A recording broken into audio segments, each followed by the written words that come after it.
He ruled the criminal underworld with an iron fist. But when his ex-girlfriend walked onto his private jet with 3 children, he fainted. Because they all had his face. Kang Ji-won abandoned her when she was pregnant, not knowing she carried triplets. Now she's returned as a powerful businesswoman, and the 3 5-year-old boys have the one thing he can't deny: his family's birthmark. The same mark that proves his bloodline. The same mark that could destroy everything he's built. She didn't come back for love. She came back for something far more dangerous. And when his fiancée sees those children, this plane is about to become a battlefield at 30,000 feet. What happens next? You've never seen a mafia story like this. Hit subscribe. We're telling stories you won't find anywhere else. Let's begin. The champagne tasted like victory. Kang Ji-won didn't drink often. Control was currency in his world, and he spent it carefully. But today was different. Today, he was 30,000 feet above the chaos he ruled, flying toward a future he'd designed with surgical precision. His fiancée, Isabella Chen, sat across from him in the private jet's cream leather seats, her diamond engagement ring catching the afternoon light like a small contained star. She was perfect. Daughter of a shipping magnate. Educated in Switzerland.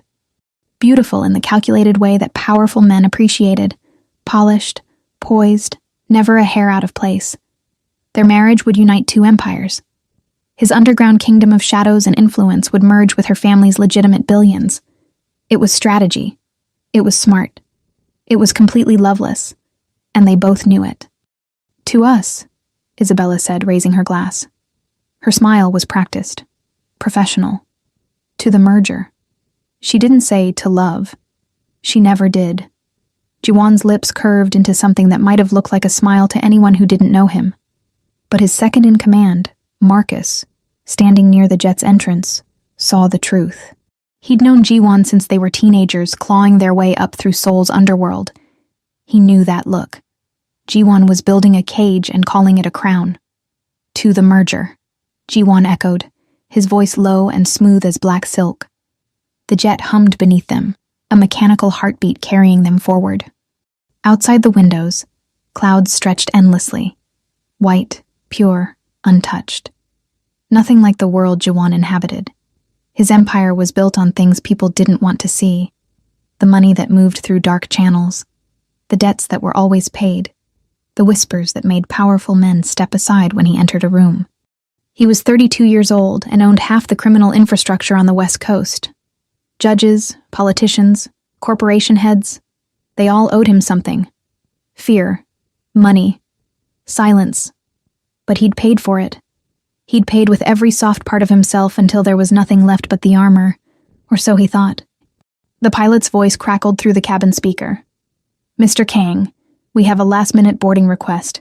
VIP passenger with 3 minors. Your assistant approved it. Ji-won's jaw tightened. He didn't like surprises. Surprises got people killed. Who? His voice dropped to that dangerous quiet, the tone that made grown men confess to things they hadn't even done yet.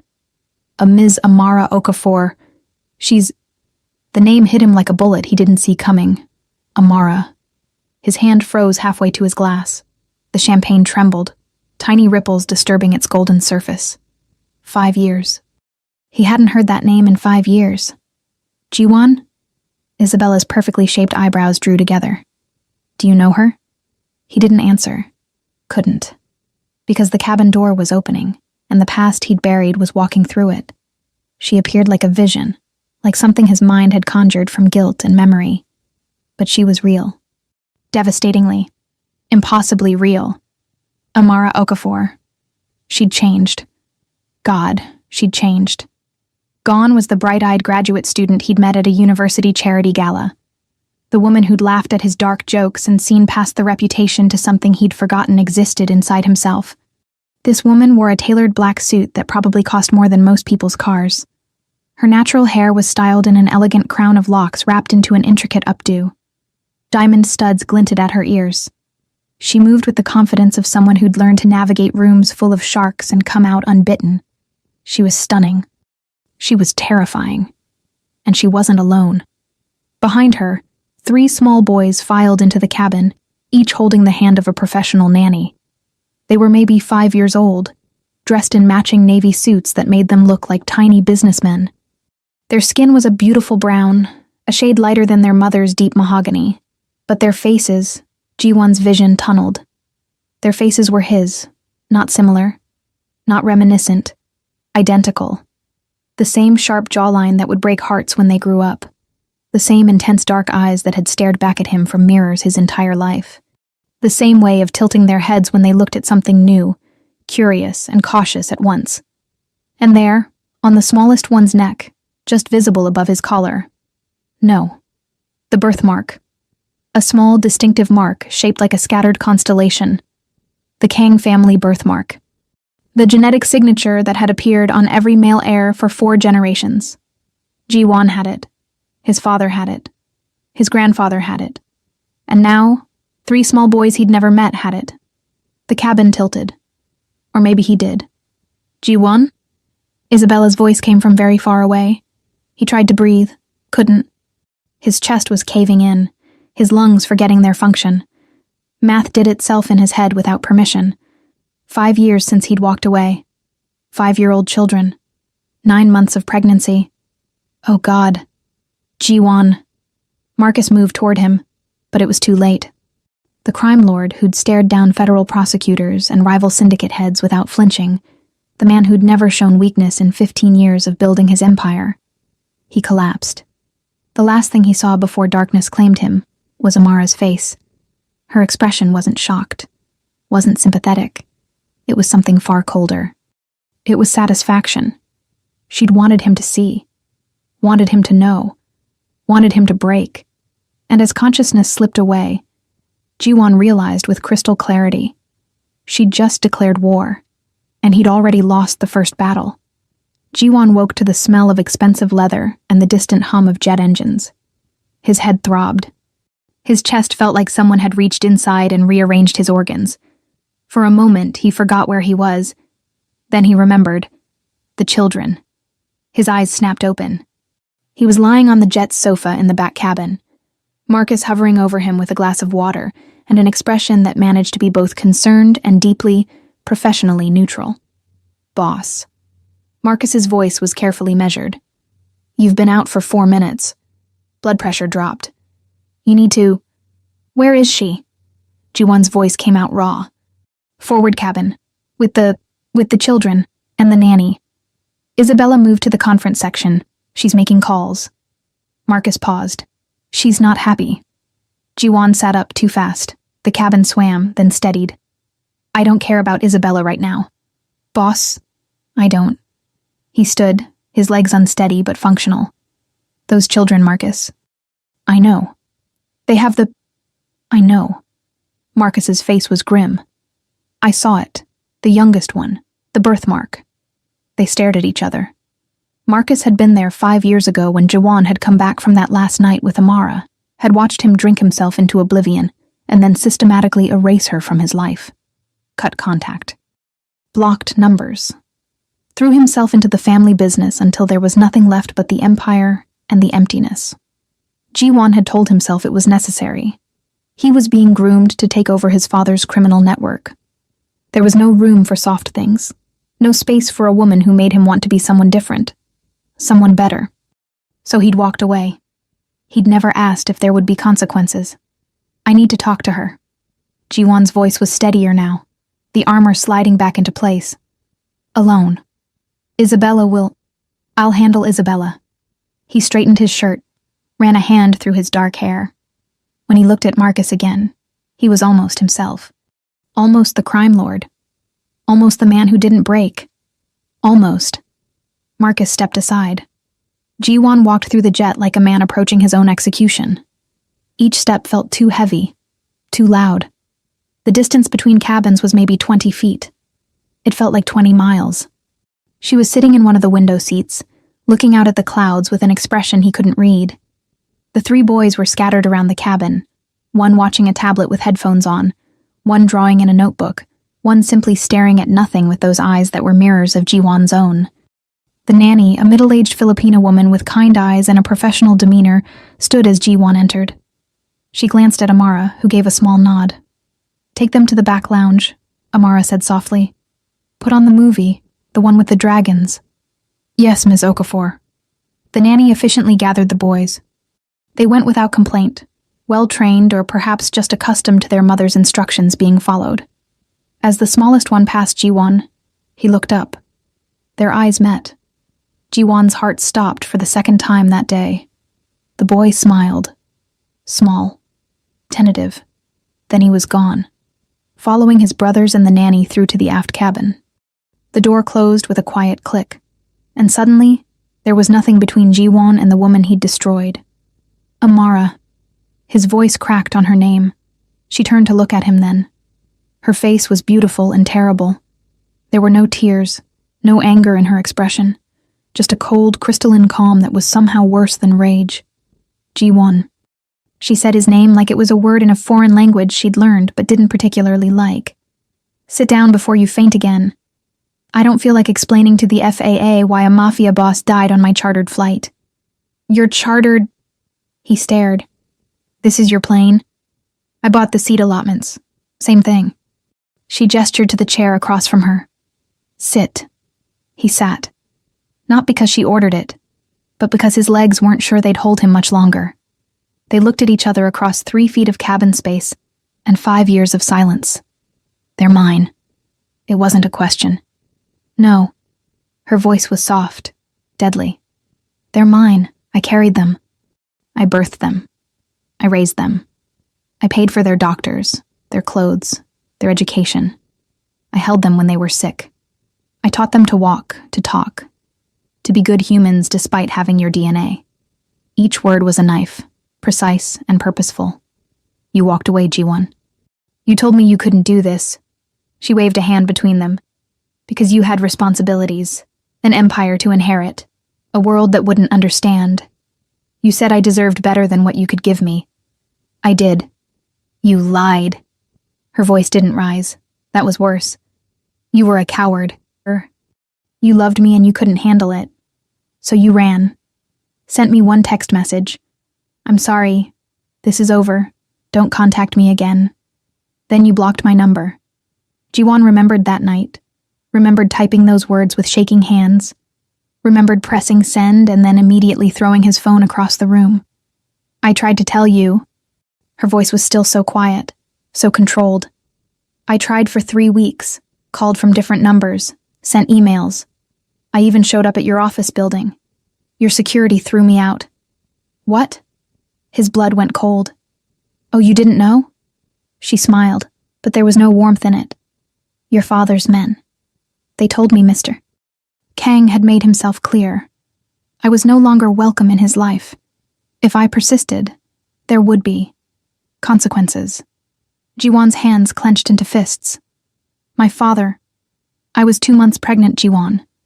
Standing in the rain outside your building, and your father's men threatened me. He couldn't breathe again. So I left, Amara continued, her voice like glass. Went back to Nigeria, had the babies there. My family helped, and I built something. Started with my father's contacts in shipping, turned it into a tech logistics company. 5 years later, Okafor International has contracts in 40 countries and a valuation of $800 million. She leaned forward slightly. I didn't need you then. I don't need you now. We're on this plane because my company is finalizing a deal in Los Angeles, and this was the most direct route from Lagos. The fact that you happen to be here, she shrugged, is God's sense of humor.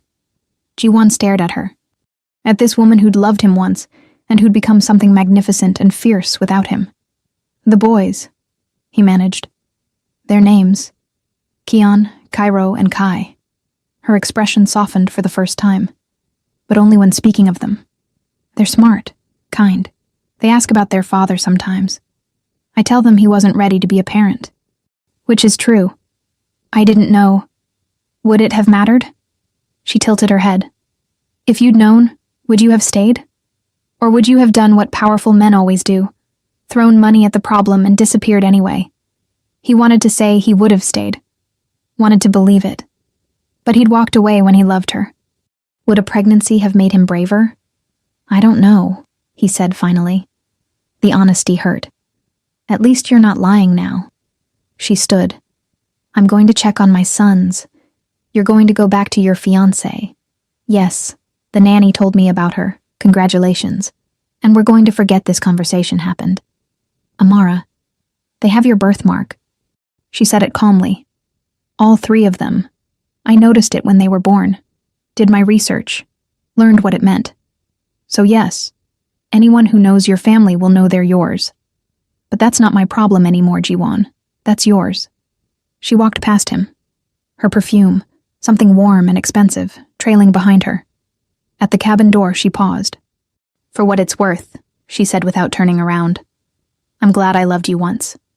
Because they're the best thing that ever happened to me. The only good thing that came from us. Then she was gone. Jiwon sat alone in the cabin, surrounded by clouds and the wreckage of the life he thought he'd built so carefully. And for the first time in 15 years, the crime lord put his face in his hands and let himself feel everything he'd been running from. Isabella found him there 20 minutes later. Jiwon had pulled himself together by then, washed his face in the jet's bathroom, straightened his clothes, rebuilt the mask. But she knew. She'd always known. That was part of why his father had chosen her. Isabella Chen understood that business was business, and feelings were complications to be managed.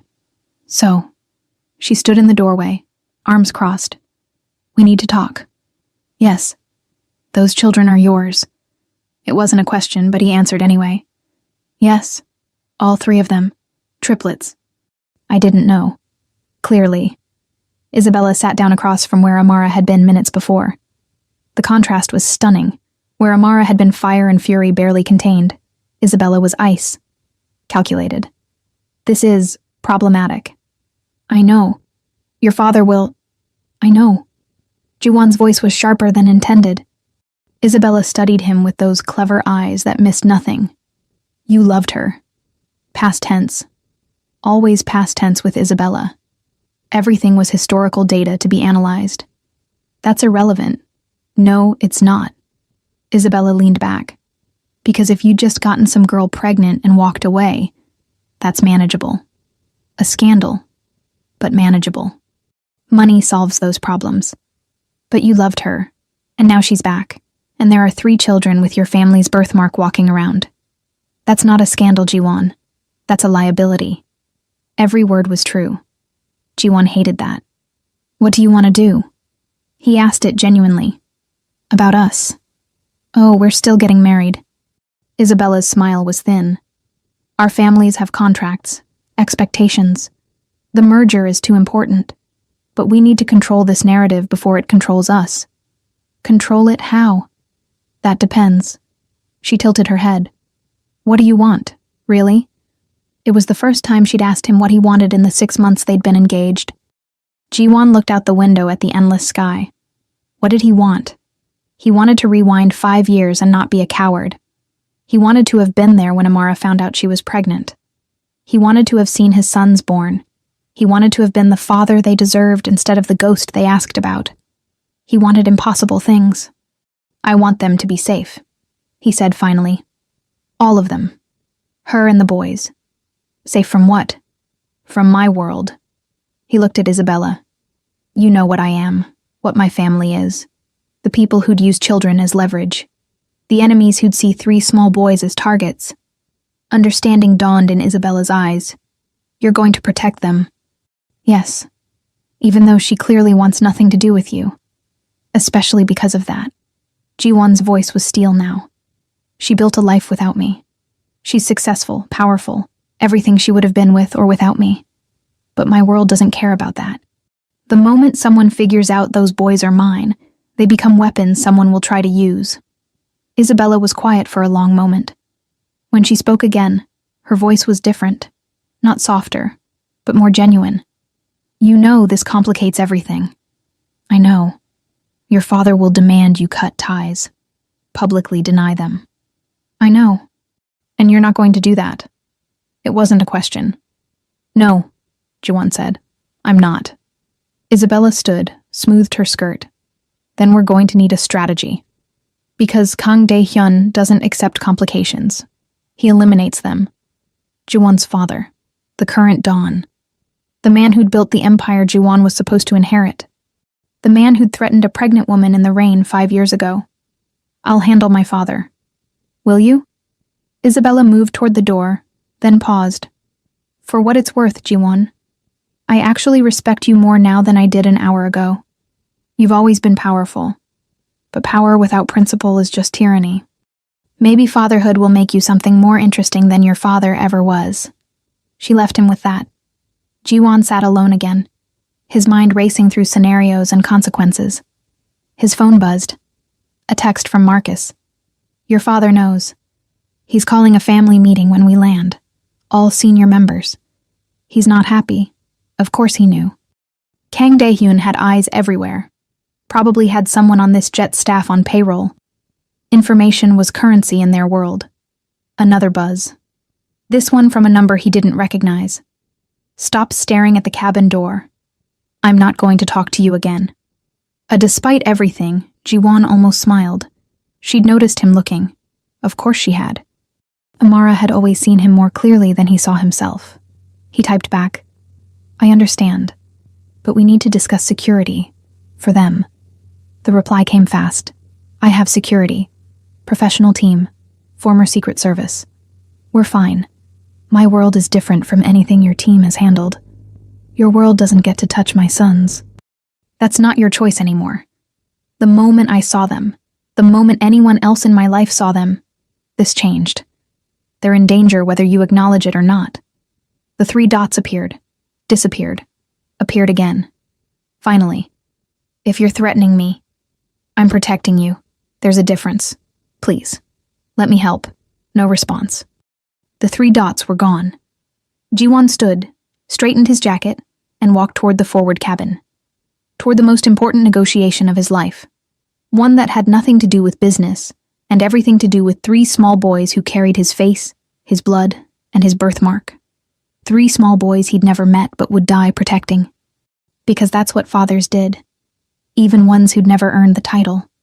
The jet continued its path through the sky, carrying them all toward Los Angeles, toward consequences, toward a future none of them had planned. And in the back lounge, 3 5-year-old boys watched dragons on a screen, completely unaware that their existence had just rewritten the rules of an entire criminal empire. The plane descended through layers of clouds like a stone dropping through water. Jiwon stood outside the lounge door for 3 full minutes before knocking. Through the small window he could see them. Keon, Cairo, and Kai, their names now burned into his memory like brands. They were still watching their movie, the nanny sitting nearby with a book. But Amara was there too now, sitting between 2 of the boys, one small head resting against her shoulder. She looked up as if sensing him. Their eyes met through the glass. She didn't smile, didn't frown, just looked at him with an expression that said everything and nothing at once. You have no right to be here. But you are. So what now? He knocked softly. The nanny opened the door. Mr. Kang. Her voice was professionally neutral, but her eyes held a warning. She'd seen him collapse earlier, seen the chaos he'd brought into her employer's carefully ordered world. I'd like to speak with Ms. Okafor, briefly. I don't think... It's fine, Marie. Amara's voice came from inside. She gently moved the sleeping child, Kai, the smallest one, off her shoulder and stood. 5 minutes. Outside. She stepped into the corridor, pulling the door closed behind her. They stood in the narrow space between cabins, close enough that Jiwon could smell her perfume again. Close enough to see the tiny details he'd memorized 5 years ago, and had tried so hard to forget. The small scar above her left eyebrow from a childhood fall. The way her eyes had flecks of amber in the deep brown. The curve of her mouth that he'd once kissed until they both forgot their own names. You said security.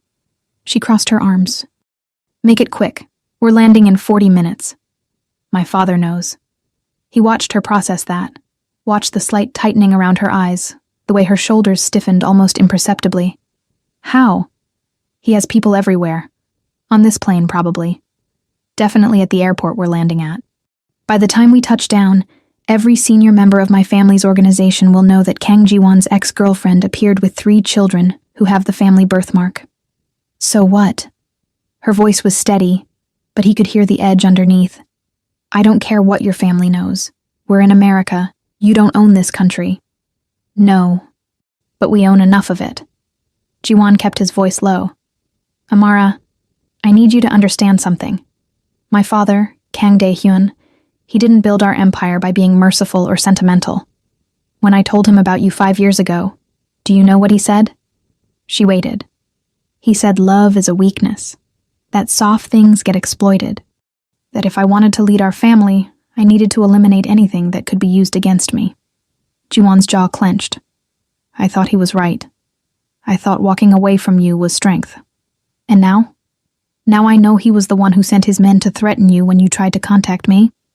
Now I know he sees problems as things to be erased. And now, 3 children exist who could be used to control me, or, if my father decides they're more liability than asset, eliminated to prevent that control. The color drained from Amara's face. You think your father would hurt children? I think my father has done worse things than I've ever told you about.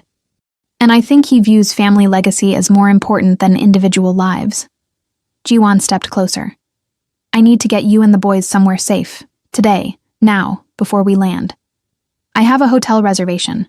The Peninsula Beverly Hills. 5-star security. Will be... That's the first place he'll look. He probably already has people in the hotel. In the restaurant. In the parking garage. Jiwon pulled out his phone.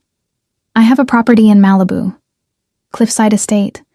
Private security that answers only to me, not my father. No one outside my most trusted circle knows about it. Let me take you there.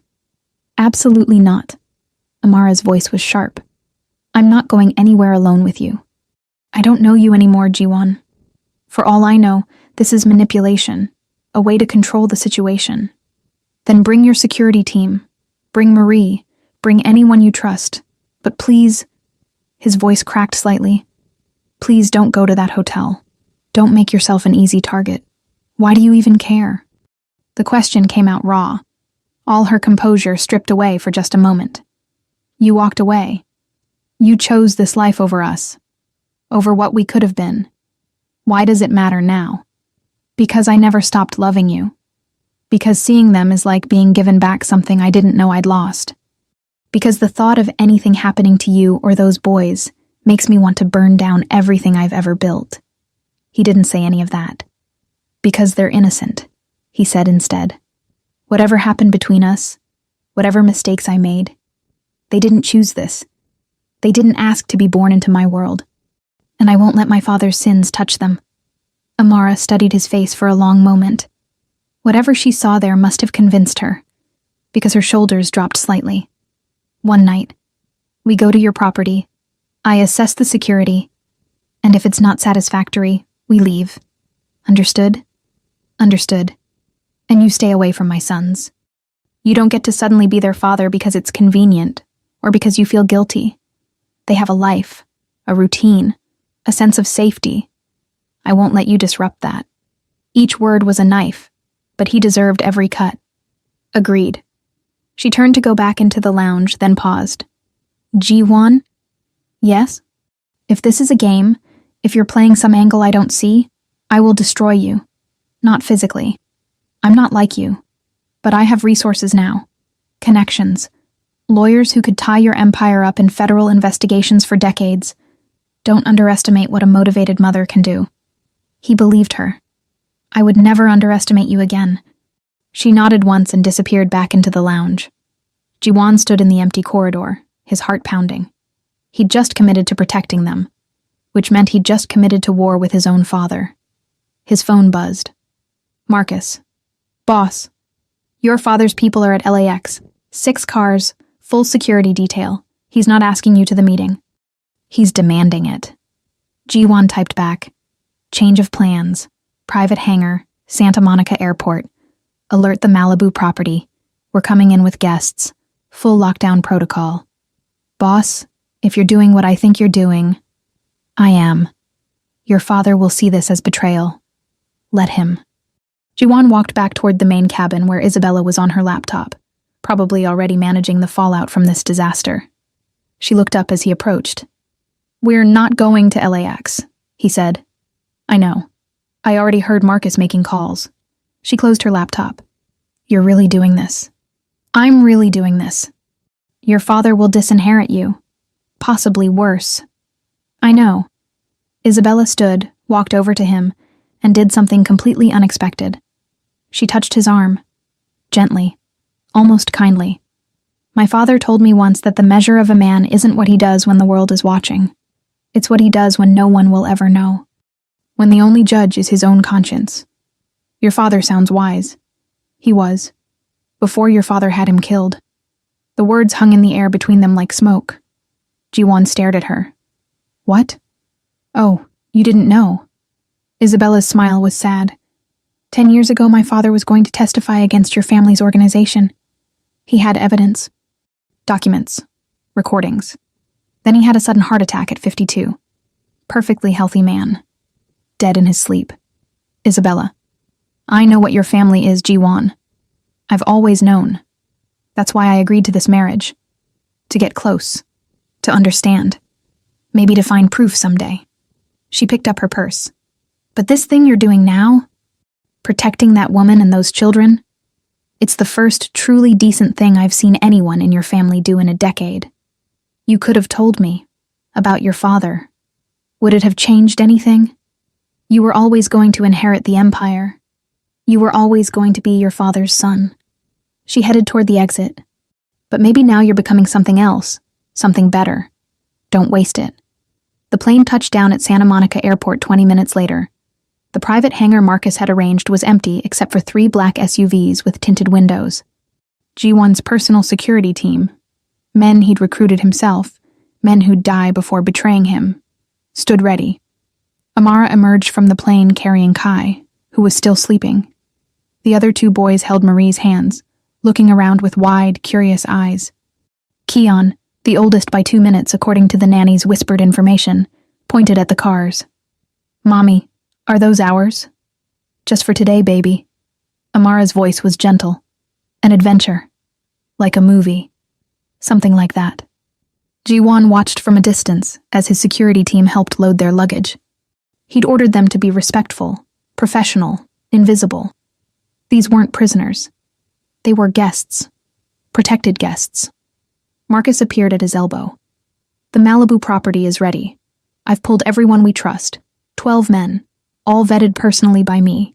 No connection to your father's network. Good. Boss, your phone's been blowing up. Your father's called 16 times. Your uncle. Your cousins. Everyone wants to know where you are. Let them wonder. And Isabella? Ji-won watched as Isabella got into a separate car. The one that would take her to her family's estate in Pasadena. She'd made it clear. She'd cover for him for now. But she wasn't getting directly involved. Smart woman. She's handling her part. Which is? Buying us time. One of the SUVs pulled up in front of them. The door opened and Amara looked out. Her expression was unreadable. Are you coming or just staring? Ji-won got in.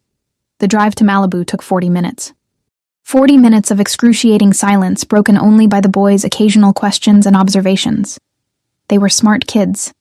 Articulate. Keon asked about the ocean when they glimpsed it through the hills. Cairo wondered if there would be a pool. Kai, the quiet one, just looked out the window with those eyes that were carbon copies of Ji-won's own. The Malibu estate sat on 3 acres of clifftop property with panoramic ocean views. Ji-won had bought it 2 years ago as a retreat. Somewhere his father didn't know about. Somewhere the empire couldn't reach. Now it was becoming a fortress. Security met them at the gate. The house itself was modern glass and stone. All clean lines and open space. The boy's eyes went wide. Whoa, Cairo breathed. It's like Iron Man's house. Despite everything, Ji-won almost smiled. Amara got out slowly, studying everything with a critical eye.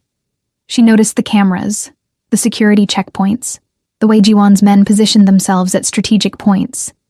She walked to the edge of the property where a glass barrier protected the cliff edge, looking out at the Pacific Ocean stretching endlessly toward the horizon. It's beautiful, she said when Ji-won approached. And terrifying. That much security for what? A family visit? That much security for my father. Tell me about him. She didn't look at him. Not the crime lord. The man. Your father. Ji-won leaned against the railing, careful to keep distance between them. Kang Dae-hyun came from nothing. His father was a street enforcer in Seoul. His mother died when he was 8. He learned early that power was the only currency that mattered. By 20, he'd taken over his father's territory. By 30, he'd expanded to 3 countries. By 40, he owned legitimate businesses that made more money than most corporations. And you? I'm the heir. The crown prince of something I never asked for. Ji-won's voice was hollow.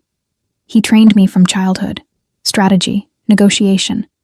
How to read people. How to use fear without losing control. How to build an empire on other people's weakness. Did he train you how to love? The question hit him like a physical blow. No, he said quietly. He trained me that love was the greatest weakness of all. And yet here you are. Amara finally looked at him. Risking everything for 3 children you just met and a woman who hates you. Do you? Hate me? She was quiet for so long he thought she wouldn't answer. When she did, her voice was barely above a whisper. I don't know what I feel anymore. 5 years ago, I loved you so much it physically hurt. Then you left. And I had to learn to live with that pain until it became part of me. Then the boys came. And they saved me. Gave me purpose. Made me stronger than I ever thought I could be. She turned to face him fully. So no, I don't hate you. I don't feel anything toward you at all. You're just a biological fact. A genetic contributor. The boys deserve to know where they came from. But that doesn't mean you get to be their father. I understand. Do you? Her eyes flashed. Do you understand what it's like to be pregnant and alone? To give birth to 3 babies by yourself? Because the man you loved chose power over you? To watch them grow and see his face every single day in theirs? No. Ji-won's voice broke. I don't. And I can't fix that. I can't go back. All I can do is make sure that from this moment forward, they're safe. That you're safe. Why? The question was anguished. Why now? Why not 5 years ago when I needed you? Because 5 years ago, I was a coward. I thought strength meant having no weaknesses. I thought love made you vulnerable. He looked out at the ocean. I was wrong. About everything. Before Amara could respond, Marie appeared at the glass door. Ms. Okafor? The boys are asking for you. They want to see their rooms. Amara wiped her eyes quickly. When had she started crying? And nodded. I'm coming. She walked away without another word to Ji-won. He stood alone on the cliff edge as the sun began to set over the Pacific, painting the sky in shades of amber and blood. His phone buzzed again. This time, he answered. Father. Kang Dae-hyun's voice was cold as winter. Where are you? Handling a personal matter. Personal? You embarrass me in front of the entire organization. You disappear. You ignore my calls. This is not how the heir to our empire behaves. The empire can wait. Silence. Then, I see. The woman and the bastards. Ji-won's hand clenched around the phone so hard the screen cracked. They are my children. Your grandsons. And you will not call them that again. You were always too soft, Ji-won. I thought I'd trained it out of you. Clearly, I was mistaken. Kang Dae-hyun's voice dropped to something darker. You have 24 hours to bring yourself to the compound, alone. We will discuss your situation and decide on appropriate action. And if I refuse, then you are no longer my son, no longer heir. You will be removed from the organization with all the ceremony such an occasion requires, which meant a bullet, or worse. I'll be there, Ji-won said, but they stay protected, non-negotiable. Everything is negotiable, boy. You'll learn that, one way or another. The line went dead. Ji-won stood there as darkness fell over the ocean, knowing that tomorrow he would walk into his father's compound and potentially never walk out. But tonight, 3 small boys would sleep safely in a house by the sea, and somehow, that felt like the most important thing he'd ever done. The house was too quiet. It was past midnight, and Ji-won sat in the study overlooking the ocean, nursing a glass of whiskey he hadn't actually drunk. His mind kept running scenarios, calculating odds, preparing for tomorrow's meeting with his father like it was a military operation. Because that's what it was. He'd called his lawyer, updated his will, made sure that if something happened to him, certain accounts would transfer to Amara. Not because she needed the money. She'd made that abundantly clear. But because his father couldn't be allowed to control everything if Jiwon was gone. Marcus had tried to talk him out of going alone. Boss, it's a trap. You know it's a trap. Of course it's a trap. But if I don't go, he'll come here. And I won't risk that. Now Marcus was sleeping in the guest house with the other security team members, rotating watches through the night. The house itself was dark except for Jiwon's study and a light flickered on upstairs. Jiwon stood, moving quietly through the house.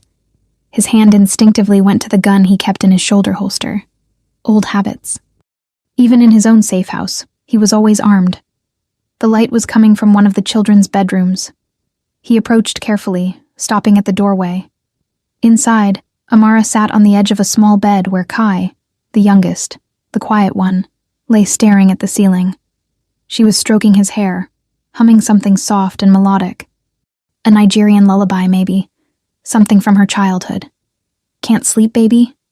Her voice was so gentle it physically hurt Jiwon to hear it. I had a dream. Kai's voice was small, uncertain. About the man on the plane, the one who looked at us.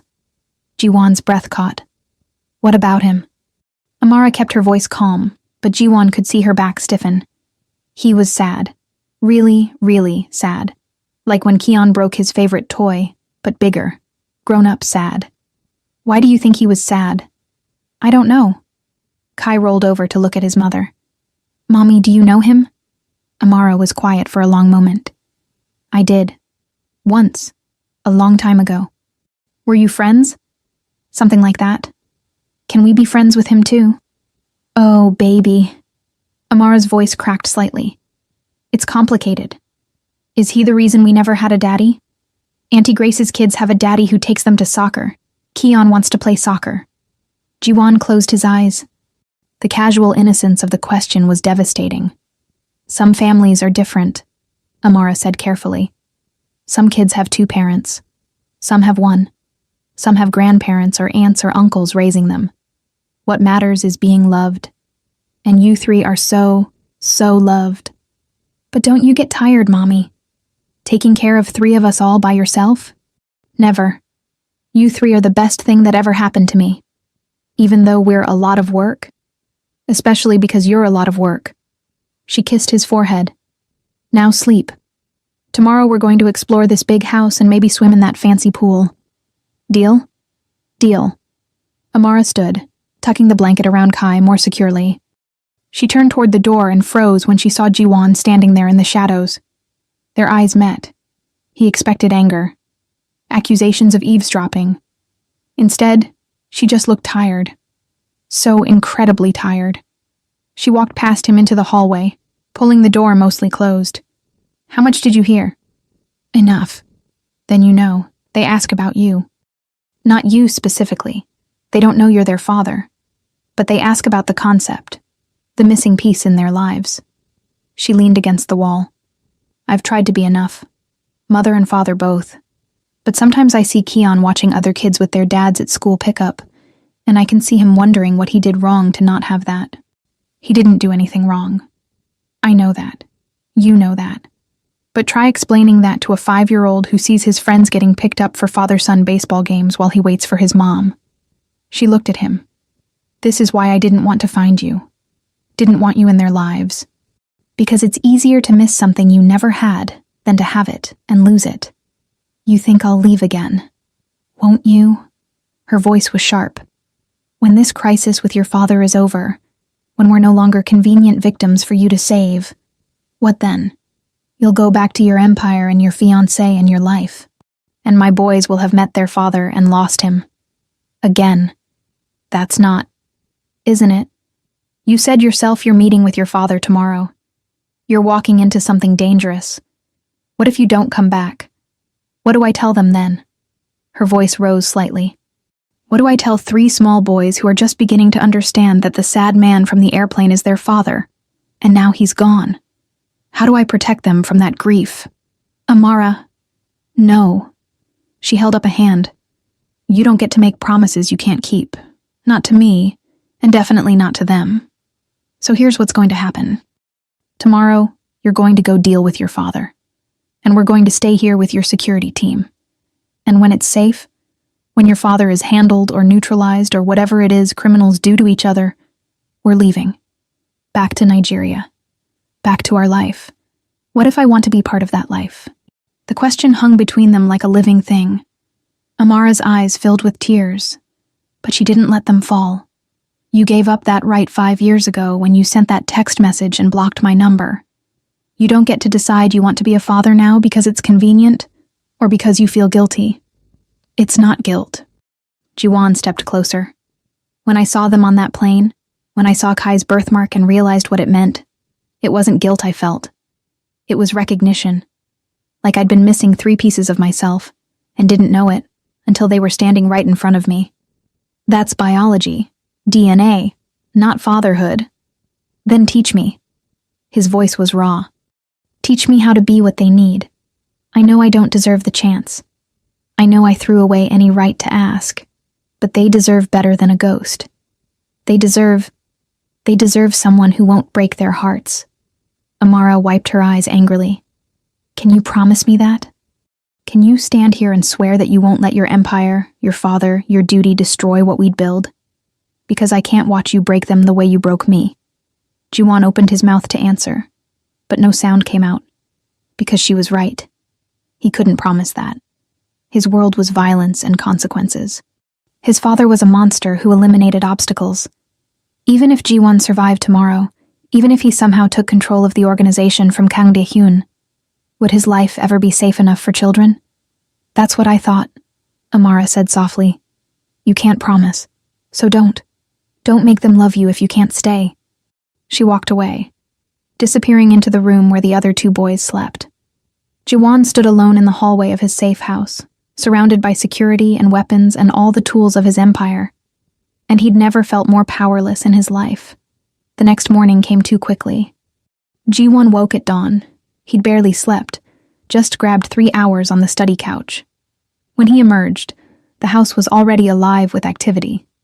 The boys were eating breakfast in the kitchen, Marie supervising while Amara stood by the windows looking out at the ocean. Kian saw him first. Mom, the man from the plane is here. All 3 boys turned to stare. Jiwon felt frozen under their gaze.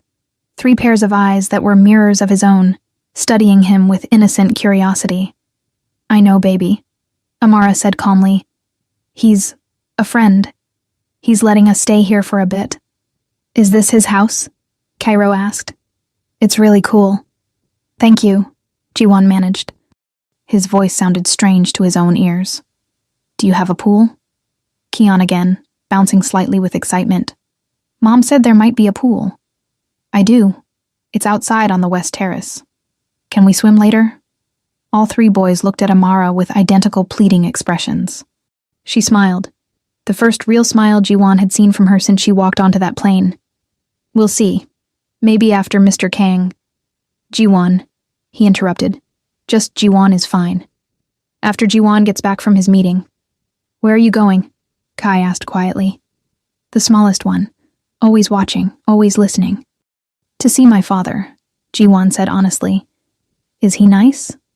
The question was so innocent it physically hurt. He's complicated, Jiwon settled on. Our mommy's not complicated, Kian announced. She's the best. She makes us laugh and helps with homework and reads 3 different bedtime stories even when she's tired. She sounds amazing, Jiwon said, looking at Amara. You're very lucky. We know, Cairo said seriously. We tell her all the time. Marcus appeared in the kitchen doorway. Boss, we need to leave in 15 if you're going to make the meeting. Jiwon nodded. He started to leave, then turned back. Amara, can I speak with you? Privately. She hesitated, then followed him into the study. He closed the door behind them. If something happens, don't. Listen to me. He grabbed her hands. She tried to pull away, but he held on. If something happens, Marcus has instructions. This house transfers to you. There are accounts set up in the boys' names. Trusts that my father can't touch. And there's a lawyer, Rebecca Chen, no relation to Isabella, who has a full file on my father's organization. Everything. Financial records, criminal activities, names of corrupt officials. If I don't come back, She goes to the FBI. Ji-won, let me finish. His grip tightened. I know you don't want my money. I know you built your own empire. But this isn't about you. It's about them. About making sure that if my world comes crashing down, they're protected. Why are you talking like you're going to die? Because I might. He said it simply. Honestly. My father sees me as either his greatest success or his biggest failure. There's no middle ground with him. And I've just committed the ultimate betrayal in his eyes. I've put something above the organization. Then don't go. Her voice was desperate now. Just don't go. We'll leave. Right now. I'll take the boys back to Nigeria and you can... He'll follow. You know he will. The only way to end this is to face him. And if he kills you, then at least I died trying to protect them. That has to count for something. Amara's tears finally fell. It counts for everything and nothing. They won't understand grand gestures. They'll just know their father died before they really knew him. Then tell them, Jiwon's voice broke. Tell them I loved them. That I didn't know they existed until yesterday. But the moment I saw them, they became the most important thing in my world. That's not fair. She was crying harder now. You don't get to do this. You don't get to make me care about whether you live or die. I know. I'm sorry. He pulled her close, and for a moment, just a moment, she let him hold her. She felt exactly as he remembered. Warm, real, the only solid thing in a world made of shadows. I'm sorry for everything. For walking away. For not being there. For not being brave enough 5 years ago to choose you over duty. Ji-won. He kissed her forehead. Once. Gently. Then let her go. Take care of them. Teach them to be better than I am. Better than my father. Better than this whole corrupt empire. Come back, she whispered. Just come back. He wanted to promise. Wanted to swear he'd walk out of that meeting and back into this house. But he'd promised enough things he couldn't guarantee.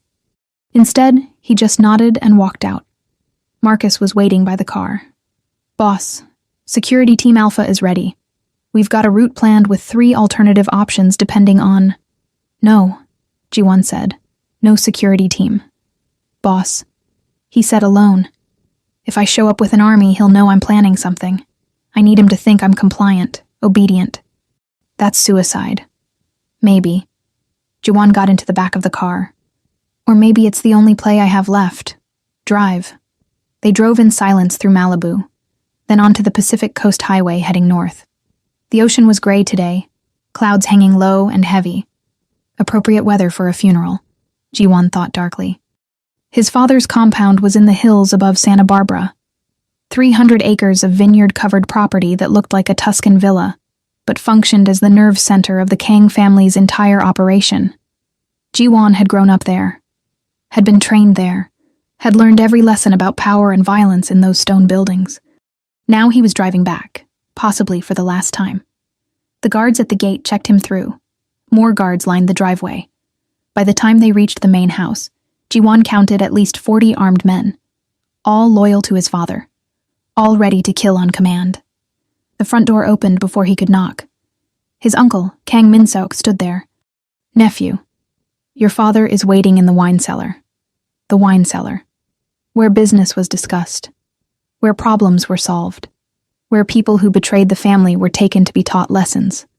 Ji-won followed his uncle down stone stairs that felt like descending into a tomb. The temperature dropped with each step. By the time they reached the bottom, his breath was visible. Kang Dae-hyun sat at a long table, a glass of wine in his hand. He was 62, but looked 50, maintaining his power through careful discipline. His hair was silver, his suit impeccable. He looked like a CEO, a philanthropist, not a crime lord who'd destroyed countless lives. Son. His father gestured to a chair. Sit. Ji-won sat. Wine? This is from our vineyard. 2015. Excellent year. I'm fine. Suit yourself. Kang Dae-hyun sipped his wine, studying Ji-won like a scientist examining a specimen. You've created quite a problem. I protected 3 children and their mother. You defied me. You ignored my summons. You disappeared with a woman who represents everything I warned you against. His father set down his glass with careful precision. Do you know what that looks like to the organization? I don't care what it looks like. You should. Kang Dae-hyun stood, walking slowly around the table. Power is about perception. If people perceive weakness, it becomes reality. If the heir to our empire can be controlled by a woman and some bastard children... Don't. Jiwon's voice was steel. Don't call them that. Why not? It's what they are. Accidents, mistakes, complications that need to be resolved. They're your grandsons. Are they? His father leaned against the table. Or are they leverage? Think about it, Jiwon. The woman is wealthy now, successful. But everyone has pressure points. Everyone can be controlled. Your children, if they are yours, and will need DNA tests to confirm, they could be useful. Very useful indeed. Ice flooded Jiwon's veins. You want to use them. I want to turn a liability into an asset. That's what good leaders do. Kang Dae-hyun poured himself more wine. Here's what's going to happen. You're going to convince Ms. Okafor to sign custody over to you. Temporary, of course. Just enough to establish legal rights. Then the children will stay with us, under our protection. And she can visit whenever she likes, as long as she remains cooperative. You want to take them hostage. I want to secure our family's future. Don't be dramatic. Jiwon stood slowly. No. Excuse me? I said no. You're not touching them. You're not going near them. And if you try, I'll burn this entire empire to the ground. His father laughed. Actually laughed. With what? You have no power here. No allies I don't control. You're my son, Jiwon, but you're also just a man. And men break. Then break me. Jiwon walked toward the stairs. But you'll never get near those boys. Stop. Jiwon kept walking. Stop, or I'll have your woman picked up within the hour. Those children will be in my compound before sunset. Is that what you want? Jiwon stopped, turned. You wouldn't. Wouldn't I? I've done worse things for less reason. Kang Dae-hyun's smile was cold. Sit down, son. Let's discuss this rationally. Jiwon sat. Not because he was obedient, but because he was calculating, planning, buying time. His father had made a mistake. He'd revealed his hand. Revealed what he wanted and how far he'd go to get it. And Jiwon finally understood what he had to do. You want the children, Jiwon said slowly. You want control of my relationship with them. You want leverage. I want security for our family. Then let's make a deal. His father's eyes narrowed. I'm listening. I take over the organization. Now, today, you step down. Retire to that villa in Italy you've always talked about. Live out your days in luxury. And in exchange, the children remain off limits. Forever. They grow up normal. Safe. Outside this world. You're not ready to lead. I've been ready since I was 25, and you know it. You've just been too afraid to let go. Jiwon leaned forward. But here's what you're missing, father. The world is changing. Our old methods don't work anymore. We need legitimacy. Legal fronts. Clean money. I can give you that. I can transform this organization into something that lasts generations. But only if I do it my way. Kang Dae-hyun was quiet for a long moment. And the woman? She goes back to Nigeria with her sons. Lives her life. We maintain a relationship with the children. Supervised. Limited. But present. They know who we are. But they're protected from what we do. You're asking me to walk away from everything I built.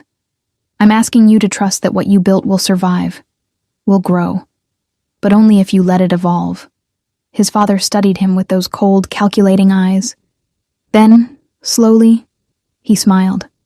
You've learned well. That was a masterful pitch. Almost had me convinced. Jiwon's blood went cold. But here's the truth, son. Kang Dae-hyun's smile vanished. I'm never stepping down. This empire is mine until I die. And when I die, it'll go to someone who understands that power requires sacrifice. Not to someone who'd risk everything for a woman and some bastards. He pulled out his phone, made a call. Bring them in. The door opened, and Jiwon's world ended. Because 3 of his father's men walked into the wine cellar, and they weren't alone. They had Amara. Time stopped. Amara stood between two of his father's enforcers, her hands zip-tied in front of her, her face a mask of fury and terror. Her lip was bleeding slightly. She'd fought them, of course she had, and her clothes were torn at the shoulder. But she was alive. "What did you do?" Jiwon's voice came out strangled. He was on his feet, without remembering standing, his hand instinctively reaching for the gun he'd left in the car, because his father had demanded he come unarmed.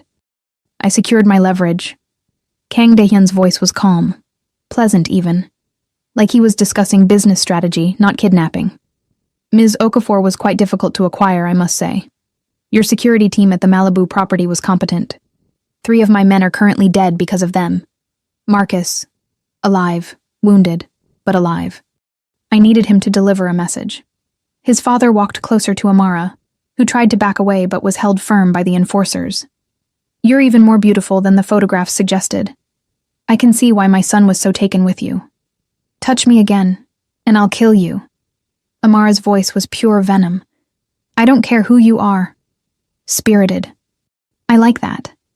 Kang Dae-hyun turned back to Jiwon. "The children are secured as well. Different location, of course. We're not monsters. They're being treated quite well. Probably think it's an adventure." The world tilted. "Father, please." "Ah, there it is. The begging. I was wondering when we'd get to that part." His father poured another glass of wine, utterly casual. "Here's how this is going to work. You're going to sign custody of those children over to me. Ms. Okafor is going to cooperate completely. No lawsuits, no investigations, no messy custody battles. And in exchange, everyone lives." "You're insane." "I'm practical. Those boys have Kang blood. That makes them valuable. Their mother has connections in 40 countries. That makes her valuable. And you, my son, are going to learn that family loyalty isn't a suggestion. It's a requirement." Jiwon looked at Amara. Her eyes were blazing with rage, but underneath that, he could see the fear. Not for herself. For her sons. "Where are they?" Amara's voice cracked. "Where are my babies?" "Safe, for now." Kang Dae-hyun swirled his wine. "Whether they stay that way depends entirely on how cooperative you both decide to be. I'll kill you for this." Jiwon's voice was dead calm. The voice he used when making promises he intended to keep. "Not today. Maybe not tomorrow. But I will kill you." "Will you?" That would require spine, commitment, the willingness to patricide. His father laughed. "You couldn't even leave this woman properly 5 years ago. You had to sneak away like a coward. What makes you think you're capable of real violence now? You're about to find out." The temperature in the room dropped. Even the enforcers shifted uncomfortably. Kang Dae-hyun's smile faded. "Threats are meaningless without power. And right now, boy, I have all of it." "Do you?" Jiwon took a step forward. "Because I think you're bluffing. I think you can't actually hurt those children. Not without losing respect from every single member of this organization who still has a shred of humanity left. Killing business rivals is one thing. Hurting 5-year-old children? That's another. You're gambling with high stakes. So are you." Jiwon's eyes were cold. "You think you've won because you have Amara, because you have the boys somewhere. But you've also just shown your entire hand. You're desperate. You're losing control of the organization and you know it. The younger members want change. The legitimate businesses are making more money than the criminal ones. And you're terrified that when I take over, I'll erase your legacy." His father's jaw clenched. Jiwon had hit something true. "So, here's my counter-offer," Jiwon continued, his voice gaining strength. "You let them go. All of them. Right now. And I'll stay. I'll be the obedient heir you always wanted. I'll run the organization exactly as you've taught me. No reforms, no legitimacy. Pure, ruthless power." "Jiwon, no." Amara tried to move toward him, but the enforcers held her back. "But," Jiwon spoke over her, "if you hurt them, if you lay one hand on those boys or keep them from their mother even one more hour, I burn it all down. I call Rebecca Chen and have her release every file to the FBI. I testify. I name names. I destroy everything you've built, even if it destroys me too." The room was silent. Kang Dae-hyun stared at his son like seeing him for the first time. You'd sacrifice yourself? For them, without hesitation. Even though the woman hates you? Even though you'll never have a relationship with those children? Even then. His father set down his wine glass with a sharp click. You really have become soft. No. Ji-won's voice was steel. I finally figured out what strength actually means. It's not holding power over others. It's knowing what you're willing to lose for what matters. For a long moment, Kang Dae-hyun said nothing. Then he laughed. A genuine, surprised laugh. My God, you actually mean it. Every word. You'd walk away from the empire. From everything I've given you. From billions of dollars and more power than most men dream of. If it keeps them safe. Yes. His father studied him, then shook his head. I raised you wrong. I tried to make you hard, ruthless, perfect. But somewhere along the way, you became something I never intended. What's that? A good man. Kang Dae-hyun said it like a curse. Useless for my purposes, but interesting. He pulled out his phone. Made a call. Bring the children back to the Malibu property. No, unharmed. Yes, immediately. He hung up, looked at Ji-won. The boys will be returned within the hour. Ms. Okafor as well, once we're done here. Ji-won didn't trust it. Just like that? Just like that, because you've made your position clear. And honestly, his father picked up his wine again. I'm tired, 62 years old, and I've spent 40 of them fighting, building, destroying. Maybe it's time to let the next generation make their mistakes. This isn't a mistake. We'll see. Kang Dae-hyun gestured to the enforcers. Release her. They cut Amara's zip ties. She immediately lunged at Ji-won, grabbing his shirt. The boys. You're sure they're okay? They will be. He looked at his father. I want proof of life. Now. Kang Dae-hyun nodded to one of his men, who pulled out a phone and showed them a video. 3 small boys in a nice room, eating snacks, watching TV. Kai looked scared, but unharmed. Kian was talking to someone off camera. Cairo was coloring. Amara's legs gave out. Ji-won caught her, held her up. They're okay. They're okay. If they're hurt, they won't be. Ji-won looked at his father. Our deal stands. I stay. Run things your way. But they're off limits. Forever. Agreed, with one condition. What condition? You do reform the organization. You do modernize it. You do everything you just threatened not to do. Kang Dae-hyun's smile was sad. Because you were right. The world is changing. Our old ways are dying. If this empire is going to survive, it needs someone who understands that. Someone who can be ruthless when necessary, but also knows when to choose a different path. Ji-won stared at his father, confused. I don't understand. I'm stepping down, effective immediately. You're in charge. His father set down his glass with finality. I tested you, son, to see if you'd actually sacrifice everything for those children, for that woman. And you were willing to. That's the kind of strength this organization needs. Not my kind. Yours. This is another manipulation. It's not. For once in my life, I'm being honest. Kang Dae-hyun moved toward the stairs. I'll be in Italy by next week. You'll have full access to everything. Accounts, operations, personnel. The organization is yours. Try not to burn it down in the first year. He paused at the stairs, looked back. And Ji-won? Those boys are lucky. They'll grow up knowing their father isn't a coward. That's more than I ever gave you. Then he was gone, leaving Ji-won and Amara alone in the wine cellar with 2 very confused enforcers. Boss? One of them ventured. What are our orders? Get out, Ji-won said quietly. And spread the word. Anyone who touches that woman or those children answers to me personally. They practically ran up the stairs.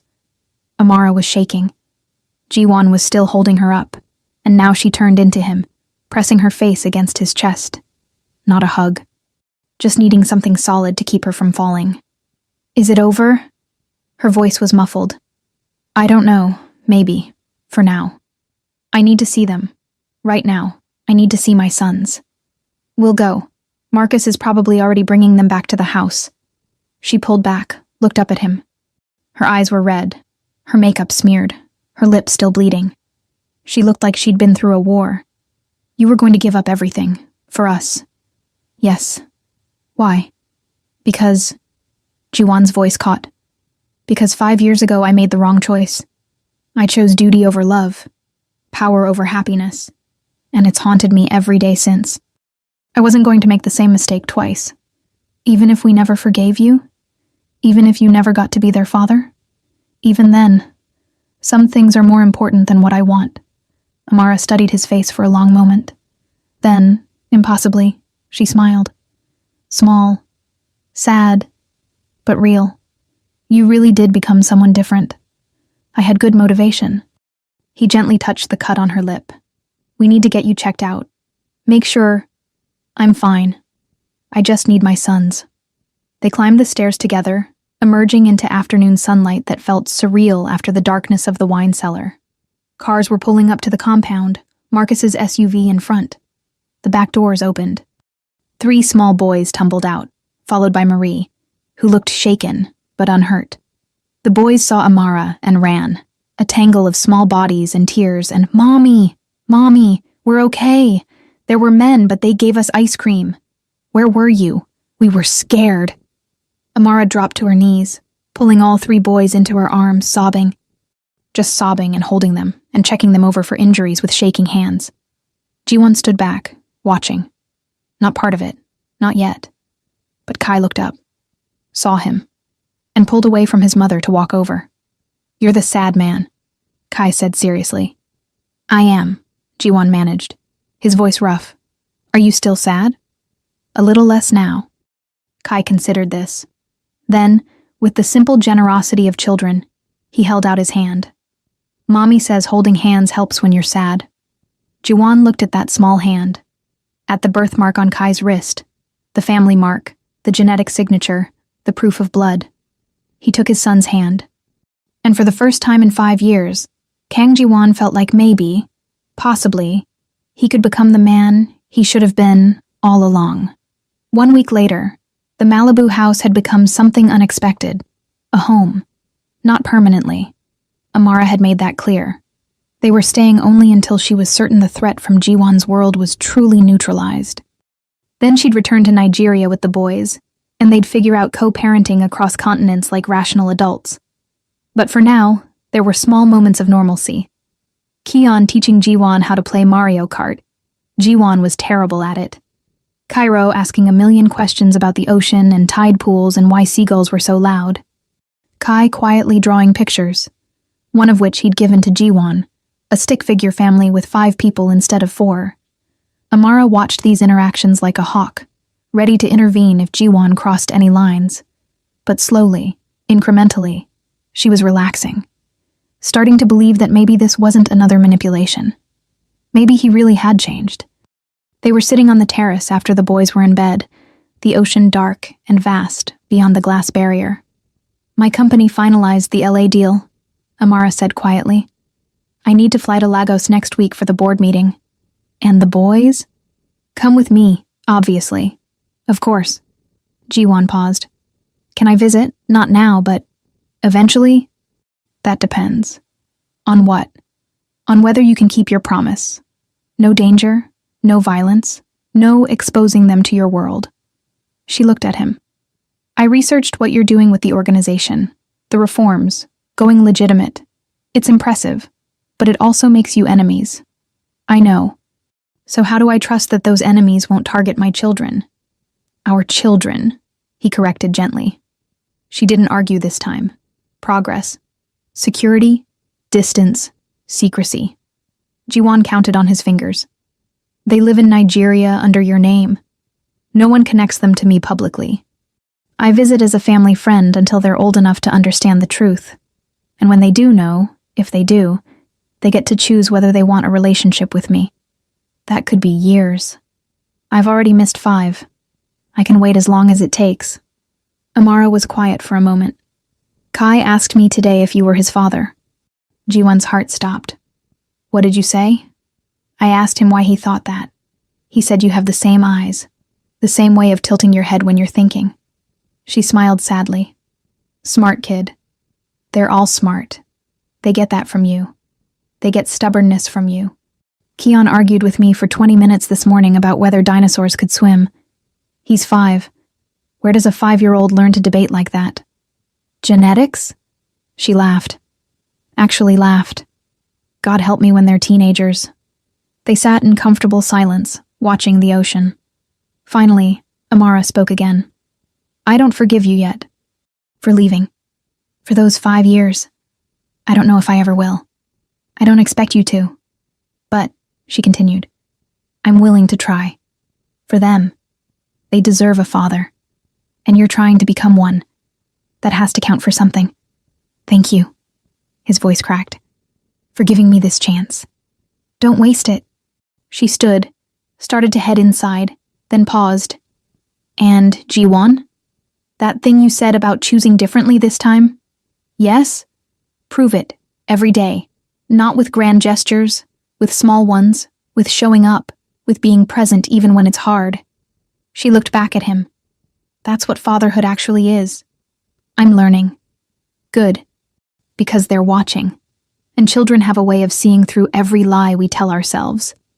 She went inside, leaving him alone with the ocean and the stars, and the strange, terrifying hope that maybe, just maybe, he could build something better from the ruins of what he'd destroyed. Inside the house, Kai stood at his bedroom window, watching Jiwon on the terrace. Keon? He whispered to his brother in the top bunk. Yeah? I think the sad man is our daddy. I think so too. Do you think he'll stay this time? Keon was quiet for a moment. I don't know. But Mommy says we should judge people by what they do, not what they promise. What's he doing? Trying. I think he's trying. Is that enough? Maybe. We'll see. The brothers fell asleep, and in the house by the sea, 5 people who hadn't been a family a week ago continued the slow, painful, beautiful work of becoming one. End of episode 1. But in a compound in Santa Barbara, Kang Dae-hyun sat in his empty study, staring at a photograph of a young Jiwon, maybe 12 years old, already serious beyond his years.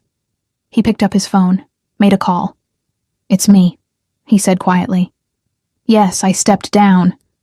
No, he doesn't suspect. Begin phase 2. And remember, my son cannot know I'm still involved.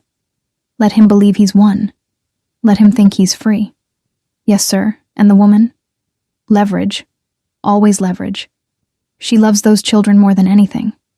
That's a weakness we'll exploit when the time comes. And if Jiwon interferes? Kang Dae-hyun's smile was cold. Then I'll teach him what happens when you put love above family loyalty. One way or another, my son will learn. They always do. He hung up, poured himself wine, and toasted the photograph. You think you've escaped, boy. You think you've chosen a different path. But you're still my son, and my legacy will be yours, whether you want it or not. The photograph stared back, silent and damning. And in Malibu, Jiwon's phone buzzed with a message from an unknown number. Your father didn't retire. He's planning something. The children are still in danger. Trust no one. A friend. Jiwon stared at the message as ice flooded his veins. It wasn't over. It had never been over. And somewhere in the house, 3 small boys slept peacefully, unaware that the war for their future had only just begun. To be continued in episode 2. Jiwon acredita ter vencido e conquistado a liberdade, mas descobre através de mensagem anônima que seu pai nunca se aposentou de verdade. Está planejando algo nas sombras. As crianças ainda estão em perigo, e agora Jiwon não sabe em quem confiar. A guerra está apenas começando.